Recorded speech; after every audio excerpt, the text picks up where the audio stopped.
termina la semana para la Argentina? Diría que dentro de todo hay un escenario, por lo menos en el plano financiero cambiario, de control de daños, ¿no? Fue una semana difícil, yo diría hace ya 2 meses y medio hay cierta tensión, no diría tanto en la economía, sino más en la parte financiera cambiaria. Los bonos dejaron de subir, se esperó el pago de los cupones el 9 de enero. Desde entonces, digamos, el riesgo país está subiendo, los activos argentinos están bajando, el Merval estaba en $2.300, hoy está en 1.900 y pico. El Banco Central está interviniendo en la brecha cambiaria. La brecha había llegado al 5% en diciembre, hoy está en la zona de 12, 14, 17, algo intervenida. Sobre este escenario, que ya venía algo tensionado, aparece el tema del CryptoGate, si querés. Y bueno, fue una semana, yo creo que se minimizó el daño, por lo menos en este plano. ¿Se controló el daño? Se minimizó.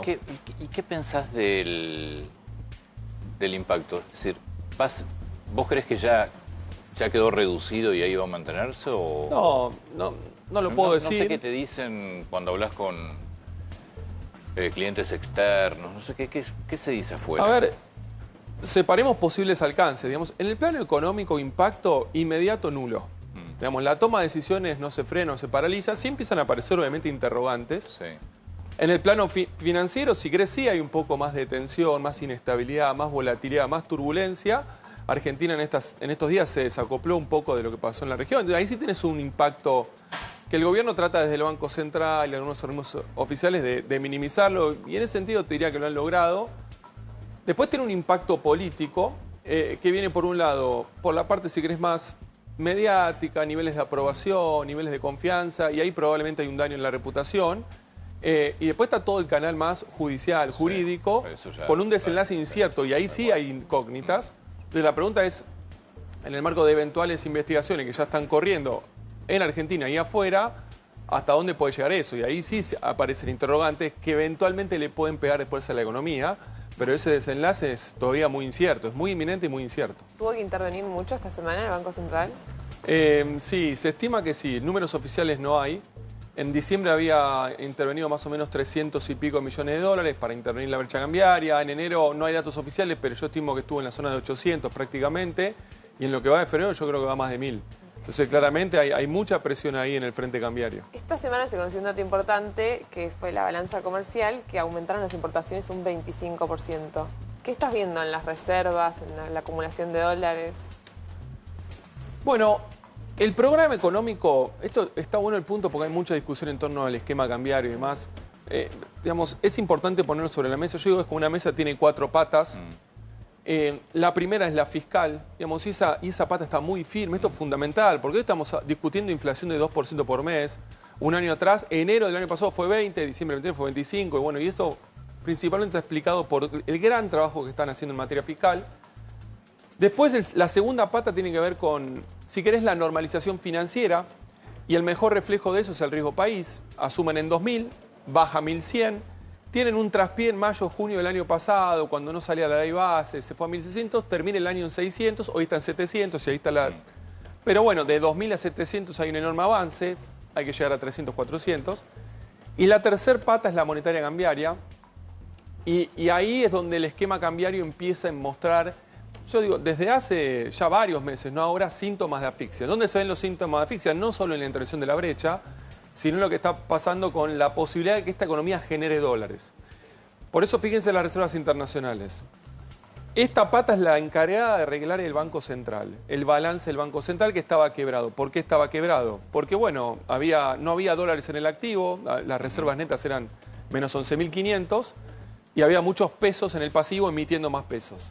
Ahí se hizo un trabajo muy importante, pero hoy las reservas están todavía en la zona de menos 4.500 y si descontamos los pagos que hay que hacer a corto plazo, incluso son menos. Entonces, de menos 11.500 a menos 4.500 se avanzó un montón, pero todavía falta algo.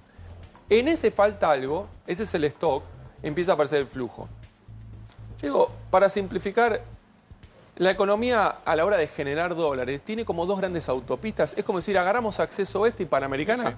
¿Vieron? Entran y salen autos y en Capital se llena de autos o se vacía de autos. En la economía hay 2 autopistas de dólares. Si entran muchos dólares, se llena de dólares, etc.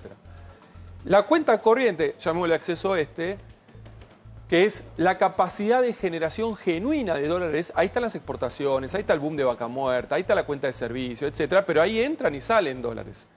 El problema es que la balanza comercial está superavitaria, pero ese superávit se empieza a perder, y eso, Lara, lo que vos estás preguntando, que convive con una balanza de servicios deficitaria que se agrava por el turismo, por los fletes, por las tarjetas, etcétera, y también con todo el pago de intereses y utilidades, que en parte está cepiado. Entonces, esta autopista número 1, desde hace ya 6, 7, 8 meses, dejó de darte dólares.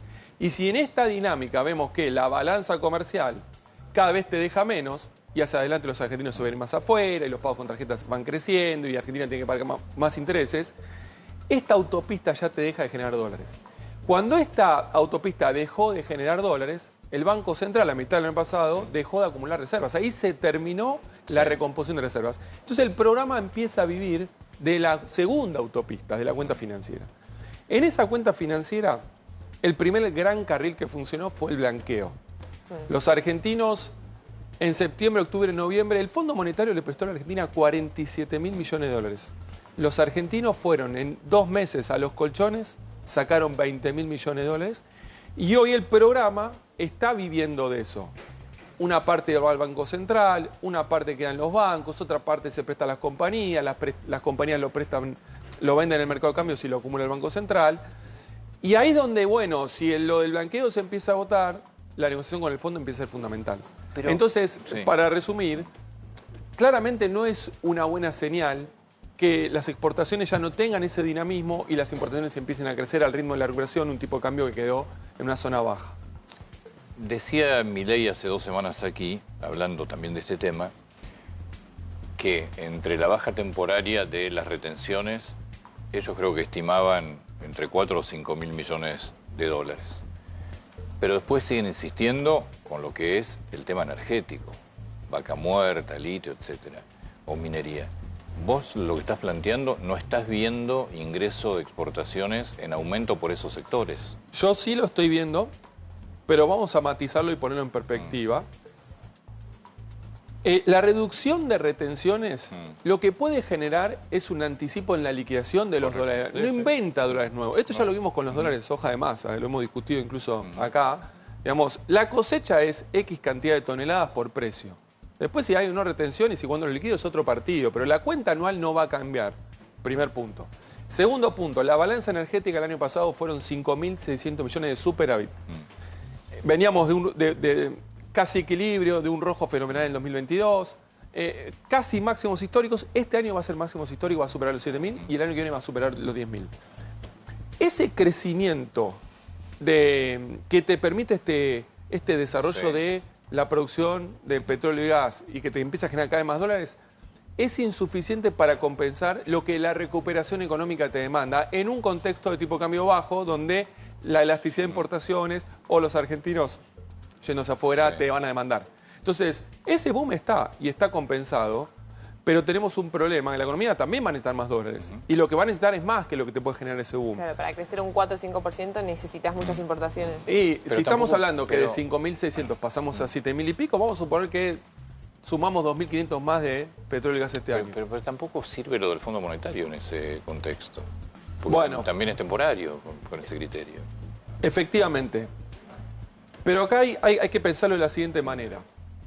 Vamos a suponer, bueno, efectivamente lo del Fondo Monetario es, bueno, hacer un puente sobre el puente. ¿Para llegar a dónde es la pregunta? Que el día de mañana tenemos que de vuelta hacer algún movimiento, ir al service, reprogramar, etcétera. El programa tiene 3 procesos que están corriendo en simultáneo. Es como una carrera con 3 andariveles. El primer proceso vos tenías una economía explotando en inflación, espiralizando. Pero ahí aparece el programa de estabilización y están las 4 patas que yo te mencioné, donde faltaba la cuarta, que es toda la corrección de precios relativos. Y ese es un proceso. Ese proceso determina una dinámica en la cual baja la inflación. 25 terminó en 2,2. Y eso determina un esquema cambiario y un nivel del tipo de cambio, que eso es lo que hoy está bajo tensión.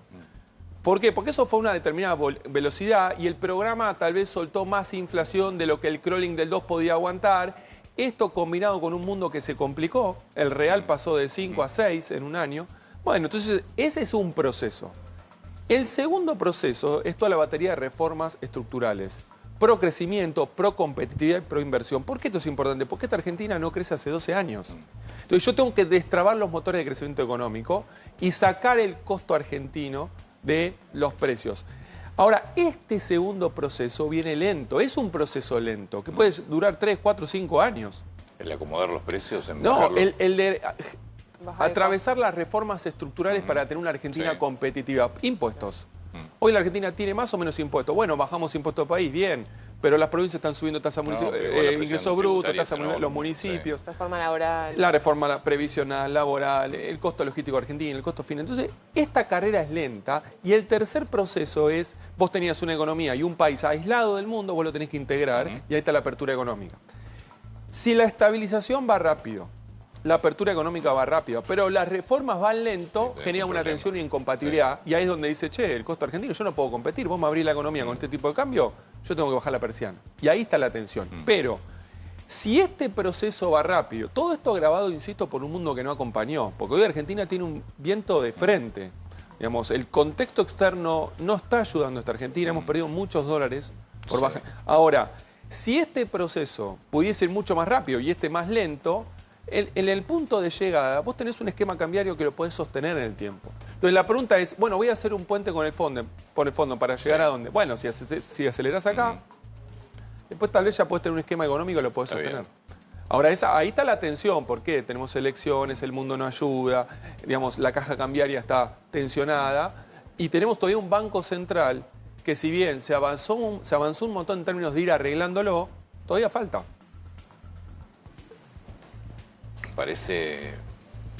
Parece como muy claro todo lo que estás planteando.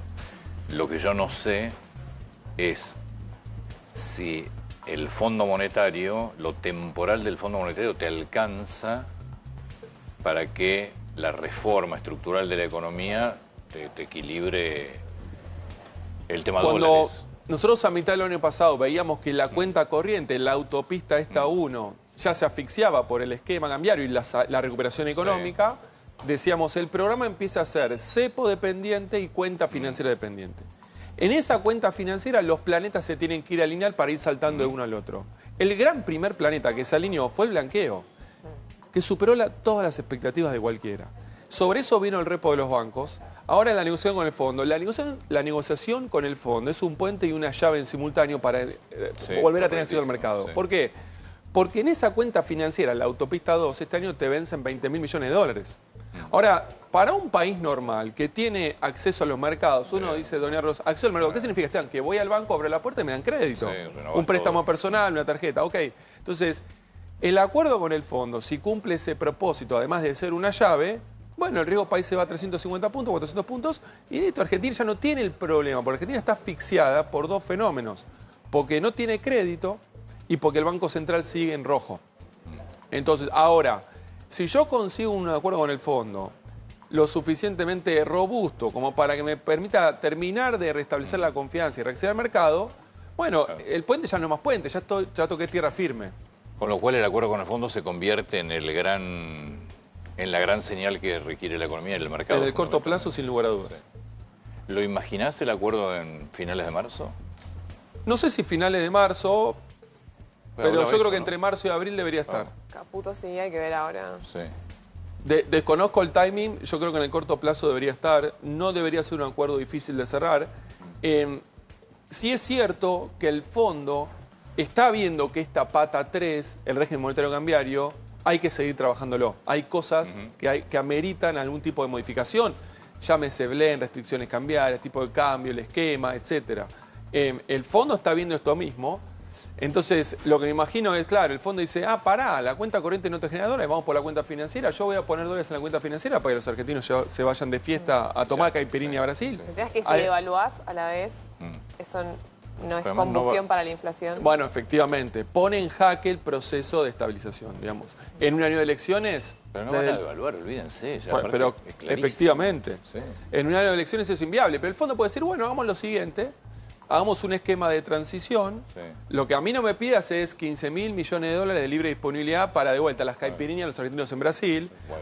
Este año vos me tenés que pagar a mí 3.800 millones de dólares, yo te doy eso, te doy 5.000, pero de alguna manera vos seguís trabajando con el programa fiscal, con la normalización financiera, que eso ayude y hacemos una fase 2 del programa tal vez al final del año, después de las elecciones, porque el fondo entiende también la limitación política que generan las elecciones. Ya. Esteban, muchas gracias. Por favor, un placer. Muy atento. Ahora, buen fin de semana. Gracias. Chao. Permiso, voy a buscar al señor Novedad.